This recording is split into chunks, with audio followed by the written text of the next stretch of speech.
Assalamualaikum warahmatullahi wabarakatuh. Sebelumnya perkenalkan, nama saya Yaniara Agnidiana dengan NIM 2025-12005 dari program studi akuntansi semester 2. Pada video kali ini, saya akan mempresentasikan hasil dari tugas UTS saya, yaitu menganalisa kasus nyata tentang isu sosial dan etika dalam sistem informasi.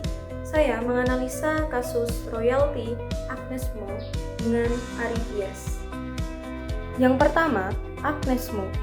Agnes Mo adalah penyanyi, penulis lagu, aktris, dan pengusaha multitalenta asal Indonesia yang sukses berkarir di bidang industri musik Hollywood. Yang kedua, Ari Dias. Ari Dias adalah seorang komposer, pencipta lagu, dan produksi musik Indonesia yang lahir pada tahun 1986. Ia dikenal luas karena ciptaan lagunya yang hits, yang itu berjudul Bilang Saja. Selanjutnya, bukti kasus nyata.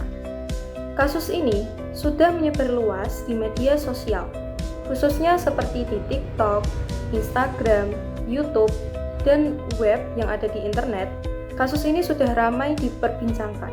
Selanjutnya, analisa pertanyaan 1. Yaitu, termasuk ke dalam dimensi moral apakah permasalahan isu sosial dan etika dalam sistem informasi yang Anda temukan? Jelaskan. Dari hasil analisa saya terhadap kasus Agnes Mo dan Ari Dias ini, kasus ini termasuk dalam dimensi moral hak kekayaan. Kekayaan intelektual di mana termasuk pelanggaran hak cipta. Apa itu pelanggaran hak cipta? Pelanggaran hak cipta adalah pelanggaran di mana terjadinya ketika seseorang menyalin atau menggunakan karya orang lain untuk tujuan komersial maupun non-komersial tanpa izin, melanggar ekonomi dan moral pencipta. Hal ini dibuktikan di mana Agnes Mo menyanyikan lagu ciptaannya yang berjudul Bilang Saja dalam 3 konser, tanpa izin dan tanpa membayar royalti. Konser tersebut berlangsung pada Mei tahun 2023 di 3 kota, yaitu Surabaya, Jakarta, dan Bandung, yang diselenggarakan oleh PT Aneka Bintang Gading selaku event organizer. Pada saat selesainya konser tersebut, Ari Dias menghubungi manajer Agnes Mo atas pelanggaran menyanyikan lagu ciptaannya tanpa izin. Lalu, Ari Dias menggugat Agnes Mo dan PT Aneka Bintang Gading atas dugaan pelanggaran hak cipta karena tidak ada izin dan tidak ada pembayaran royalti pada tanggal 11 September tahun 2024. Analisa pertanyaan kedua, yaitu apakah peraturan yang berlaku di Indonesia dapat melindungi hak-hak korban dari permasalahan isu sosial dan etika dalam sistem informasi tersebut? Cari informasi tentang perundang-undangan yang berlaku di Indonesia dan jelaskan.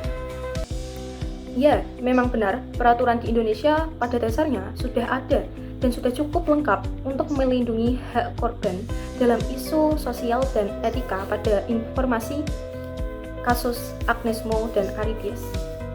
Dari kasus tersebut, Ari Dias menuntut membayar uang ganti rugi yang besarnya merujuk pada ketentuan pidana pada pasal 113 ayat 2 Undang-Undang Hak Cipta. Pasal tersebut mengatur sanksi pidana penjara paling lama 3 tahun atau denda maksimal 500 juta bagi setiap orang yang tanpa izin melakukan pelanggaran hak ekonomi atau penerjemah, pengadaptasian, pengaransemenan, pertunjukan, atau komunikasi ciptaan untuk pengguna secara komersial.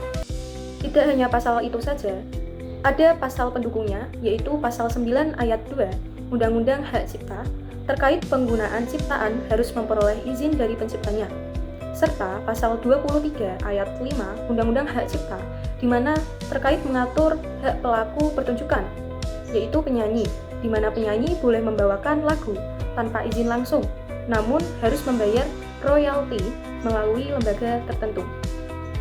Dan pada akhirnya, Putusan PN Niaga pada 11 Agustus tahun 2025, Pengadilan Tingkat Pertama memenangkan Ari Bias dan memerintah Agnes Mo untuk ganti rugi sebesar 1,5 miliar. Selanjutnya, analisa pertanyaan ketiga, yaitu menurut Anda apakah yang perlu Anda lakukan di kemudian hari agar Anda terhindar dari permasalahan isu sosial dan etika dalam sistem informasi yang Anda temukan tersebut? Dari hasil analisa saya, yang perlu saya lakukan agar terhindar dari kasus tersebut adalah yang pertama, menghargai hak cipta dan karya orang lain. Artinya, saya harus paham bahwa setiap karya memiliki hak cipta dan pemiliknya.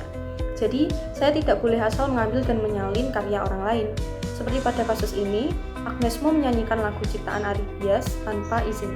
Intinya, kita harus menghargai usaha dan kreativitas orang lain. Yang kedua, memahami dan mengikuti hukum yang telah berlaku. Jadi, pada kasus yang saya analisa ini, bisa masuk ke ranah hukum, karena hak cipta dilindungi oleh undang-undang. Ini bisa jadi pengingat bahwa di dunia hiburan, sekalipun, semua orang harus patuh pada aturan yang ada. Dengan memahami hukum yang ada, maka akan terhindar dari masalah hukum dan dapat melindungi diri sendiri. Yang ketiga, memahami literasi digital dengan cara belajar terkait bagaimana cara bekerjanya hak cipta. Literasi digital itu sangat penting, bukan hanya sekedar membaca internet, namun paham bagaimana sistem di dalamnya bekerja. Salah satunya mengenai hak cipta. Jadi, saya bisa belajar bagaimana cara menggunakan karya orang lain dengan baik dan benar, dan bagaimana melindungi karya kita sendiri dengan pemahaman yang baik. Dengan hal itu, saya bisa menghindari kesalahan yang bisa merugikan diri sendiri maupun orang lain. Kasus seperti Agnes Mo dan Ari Bias ini menunjukkan bahwa sekelas Agnes Mo saja bisa bermasalah jika tidak hati-hati. Jadi, pencegahan terbaiknya adalah dengan disiplin sejak awal dalam setiap aktivitas digital. Kesimpulannya adalah kasus yang telah saya analisa menunjukkan bahwa pelanggaran hak cipta terjadi karena penggunaan karya tanpa izin dari pemilik aslinya, baik untuk kepentingan pribadi maupun komersial. Tindakan tersebut merugikan pencipta secara moral dan ekonomi. Oleh karena itu, pentingnya untuk meningkatkan kesadaran tentang menghargai karya orang lain, serta mematuhi aturan hukum yang berlaku agar pelanggaran seperti kasus yang telah saya analisa ini tidak terulang kembali. Sekian presentasi dari saya. Jika ada salah kata, saya mohon maaf. Terima kasih. Wassalamualaikum warahmatullahi wabarakatuh.